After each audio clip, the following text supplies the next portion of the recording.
Hello, fellow orchid lovers. It's Danielle here with a video about orchid fertilizer. This is actually the most common question I get is what type of fertilizer do I use? How often do I fertilize? What type of water do I use? So I'm going to go over what I use, the reason why I use it, and how you can apply that in your growing methods. I do highly recommend that you do research on your own as well, knowing a little bit about or properly fertilizing orchids, what nutrients orchids need, what pH levels those nutrients are available, are really going to improve your ability to grow. So I do recommend that you do some research as well. But just getting down to it, we start with water, right? So what you're going to want to evaluate is whether your water is suitable for orchids.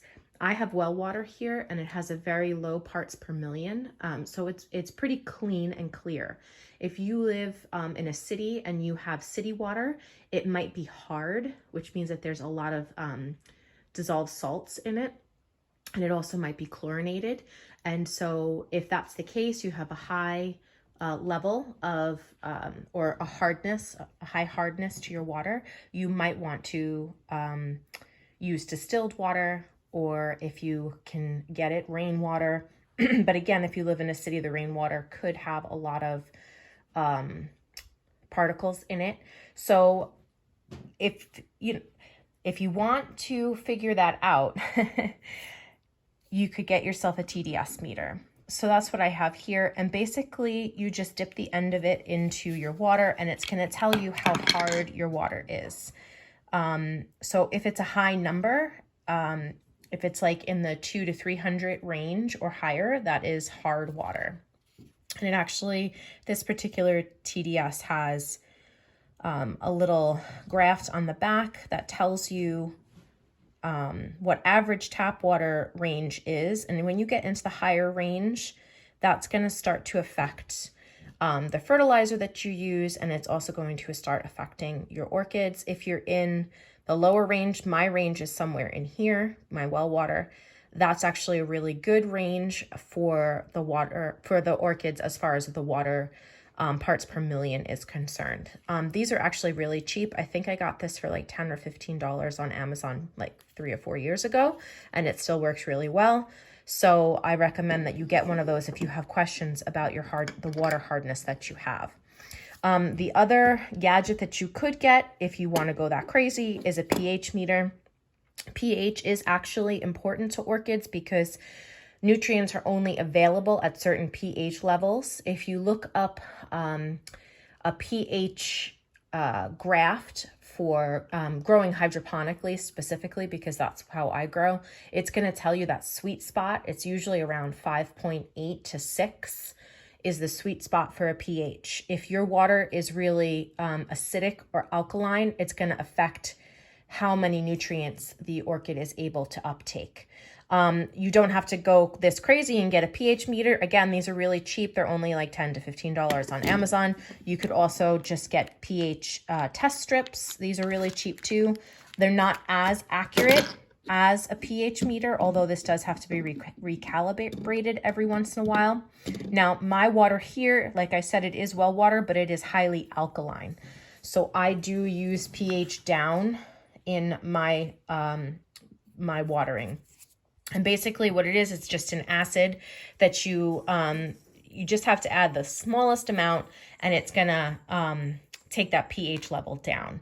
They also have things called pH up. So if you have like a very acidic source of water, the pH up is going to raise that to a more alkaline level.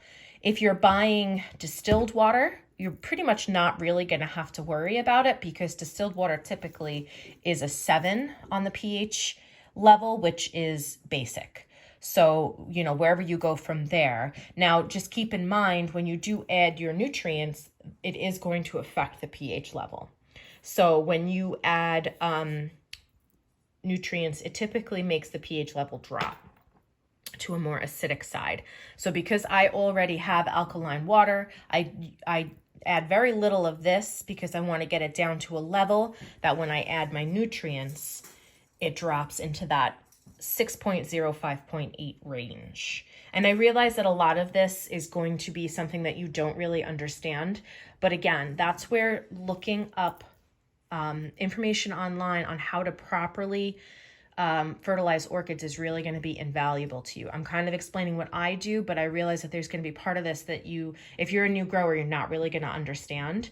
And so I highly recommend that you look up how to fertilize orchids properly, proper pH, proper nutrients. Orchid societies have put out many, many, many papers on this that you can read up on and you can educate yourself. Again, this is just me showing you what I do. So I do like to add CalMag. These are calcium and magnesium are two vital nutrients to the orchid. So I do add, it's a little difficult to add it from here. So I do put it in a dropper and I do add some of this as well. The levels for you are going to be different from me. That's why that research is really going to be important to you. I do water my orchids around once a week. Usually it's every 7 to 10 days. And I don't fertilize them highly. I do a low fertilizer every 7 to 10 days. And then the fourth cycle, it's just plain water to flush it out. So I fertilize my orchids a lot less than maybe some other people do, but a lot of that has to do with the fact that I live in a colder climate. So my orchids are not going to be as vigorous growers as someone maybe in Florida.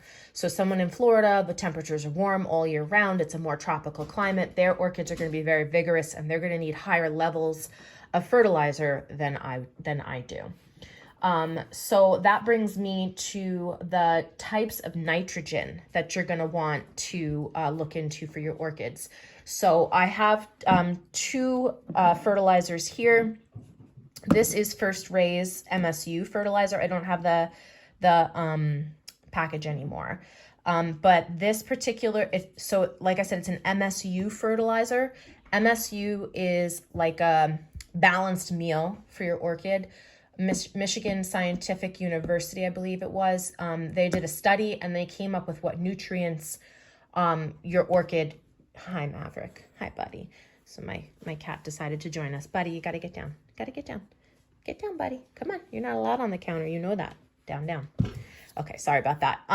So they came up with what nutrients are good for your orchid, and it's like a well-balanced meal basically. I also add calcium nitrate to my mix because I like to give them that, again, extra boost of calcium. But when you're deciding which fertilizer to use, the source of nitrogen is actually important. And I know some people say it doesn't matter, and your orchids will grow if you don't care. They will grow, they will bloom.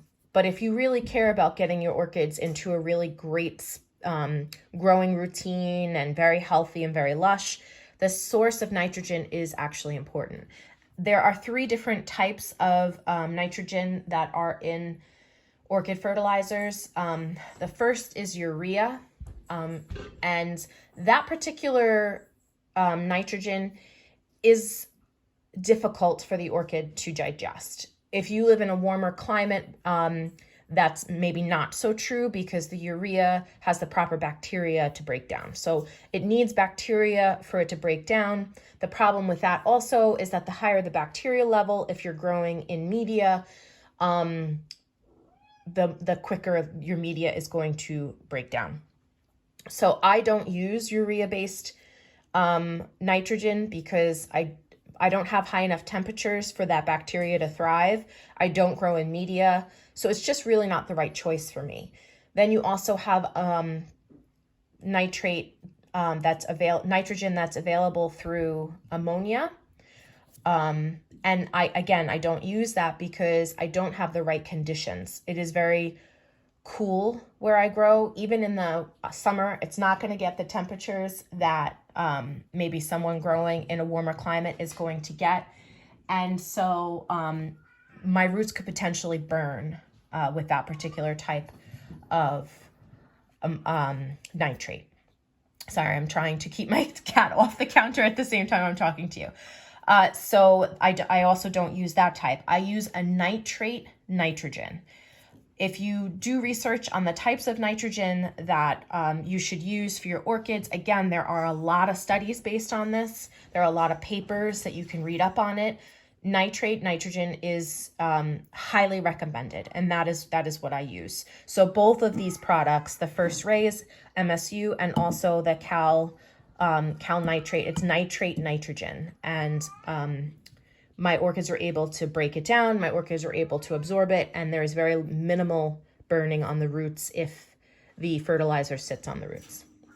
Now, the other thing you want to consider is other possible supplements. So we already discussed the CalMag. I do recommend using this. I think that this is good.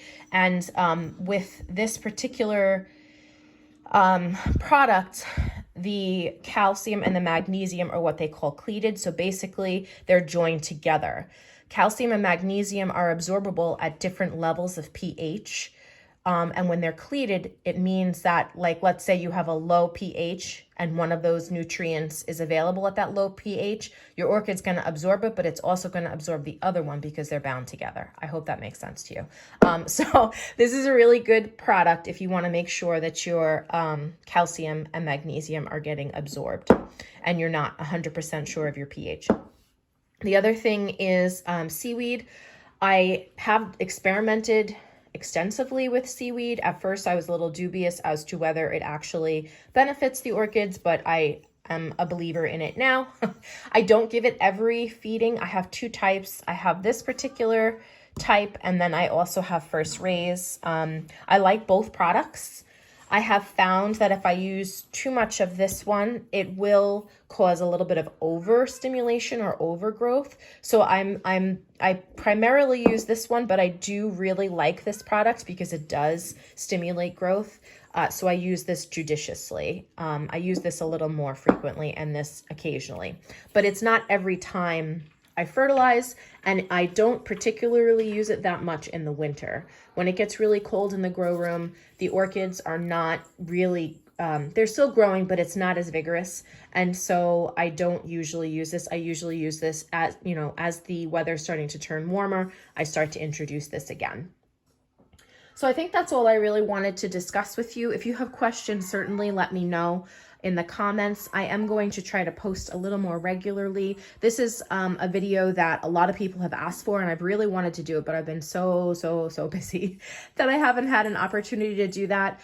These particular brands, these are just what I happen to use. Don't feel like you have to use the same one. As long as the product does the same thing, please feel what you use what you feel comfortable with, what's readily available to you, and please do some research on proper fertilization of your orchids. I hope you guys are all safe and happy, and I will talk to you all next time.